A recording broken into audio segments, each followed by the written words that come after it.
Word.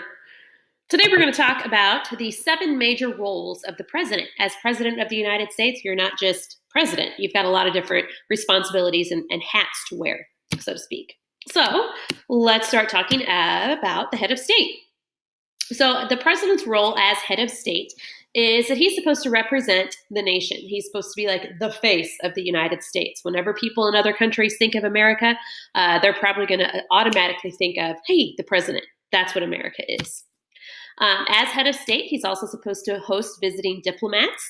So people from other countries who come in, like the leaders from other countries, they probably have like a state dinner, a big fancy spread, and to kind of show off what we are as America. He's also responsible for upholding various traditions. One of my favorites is when the president gets to pardon a turkey at Thanksgiving. Love it. So much fun. As chief executive, which is role number 2, his responsibility is to see that all laws that Congress passes are carried out, and he does so through different organizations that are part of the executive branch. He also has the ability to use executive orders, and we've seen that quite a bit here lately.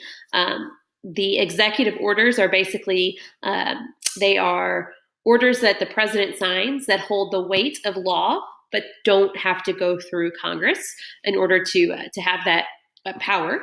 The president can also grant pardons, and a pardon is a full release from punishment. They can also grant a reprieve, which is a postponement of punishment. And presidents can also grant amnesty. And amnesty is basically a group pardon. So amnesty could be granted to illegal immigrants. Amnesty was granted during like the late 70s, early 80s, actually early 70s too, 70s and 80s, dealing with people who dodged the draft, who were draft dodgers, who didn't want to go to war for whatever reason when they were drafted to Vietnam. So they fled to Canada. So they dodged the draft. So some presidents granted amnesty to groups of people who dodged the draft, which would allow them to come back into the United States without any punishment.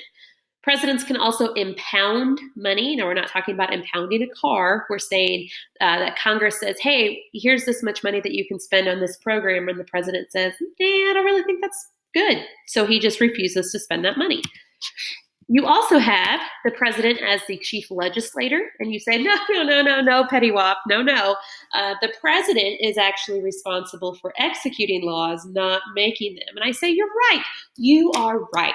However, the president is a huge source of ideas for legislation. And he proposes laws or legislation in a variety of different ways, namely in the State of the Union. Whenever the president gives his big speech to Congress every January, he basically says, here's how the United States is doing, but here's what I think we should do. And that's when he kind of gives his ideas. He also has some tools at his disposal as chief legislator. He has the power of political favors. So it's like, hey, Democrat senator, if you vote how I want you to vote, maybe I could help you out.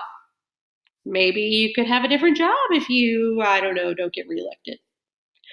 He also has the veto power, and that goes along with his role as chief legislator. He's also the economic planner of the United States. So he works closely, of course, with his Council of Economic Advisors to develop a budget and a spending plan for the United States. He's also commander-in-chief, and as commander-in-chief, he has the power to make war, but he doesn't have the authority to declare war, and we talked about that with our last unit. He also is kind of like the head of the military operations and strategy, so he, directs our armed forces. I'll move myself a little bit here. He's also, there we go. He's also the party leader. So as party leader, he's expected to appoint members of his political party to political office. So as he's got a lot of different federal positions to fill, as party leader, he would kind of be expected to fill those with Republicans. He's also the chief diplomat, which means he is responsible for directing foreign policy of the United States. Foreign policy is, of course, our relationship with other countries. He also has the power to make treaties. He has the power to recognize governments, recognize their legitimacy. And he also has the power to make executive agreements. And with that, I will stop. If you have any questions, let me know.